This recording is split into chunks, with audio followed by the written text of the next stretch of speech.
یو ځوان بیروزګاره و. یو ورځ انټرنیټ کې په سایټونو ګرځېدو تر څو یې لوڅو فلمونو سایټ باندې سترګې ولګېدې. پکې کښته پورته شو. ځان یې د ایمیل له لارې د 2 روپو په بدل کې په دې سایټ کې راجستر کړ. په اونۍ کې به ورته یو وار ایمیل راغی او د لسګونو فلمونو لینکونه به یې ترلاسه کړل. دا کار د ځوان عادت وګرځېد او پرې روږدی شو. بله ورځ یې خپلو ملګرو ته کیسه وکړه چې هره اونۍ مې ایمیل ته د لسګونو فلمونو لینکونه راځي او د بلې اونۍ تر پایه د همدغو فلمونو په لیدلو بوخت یم. ملګري یې حیران شول او ورته یې کړه چې موږ ته یې هم چل راوښایه. هلک وویل ایمیلونه مو راکړئ، زه به یې په وړیا ډول تاسو ته فاروردوم. ملګرو خپل ایمیلونه ورکړل.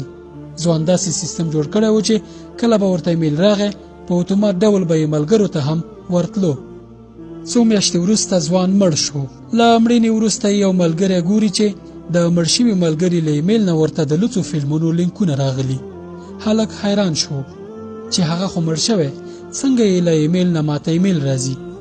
ملګری وایي د سایټ مرکز ته ایمیل وکړ او ورته یې وویل چې د دې ایمیل خاوند مړ شوی، لکن اوس هم یې ایمیل ته د لوڅو فلمونو لینکونه راځي او بیا زموږ ایمیلونو ته فاروردېږي. د شرکت لخوا یې د ایمیل ځواب راغی. له دې کار نه د خلاصون لپاره ضرور ده چې د مړ شوي کس د ایمیل پاسورډ تاسو سره وي. ملګری وایي هر څه کوښښ چې وکړ نتیجه یې منفي وه. اوس فکر وکړئ د هغه هلک به څه حال وي.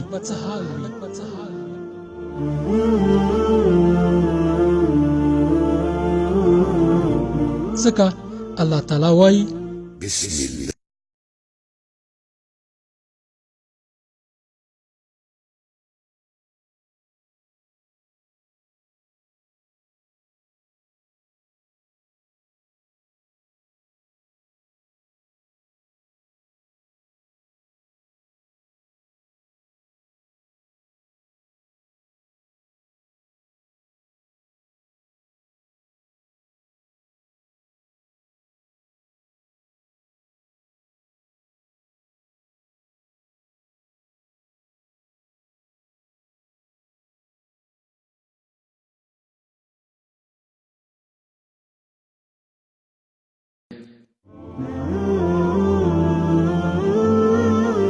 په خواله رسنیو کې د لوڅو انځورونو او فلمونو خپرولو هم همدا ډول حکم دی.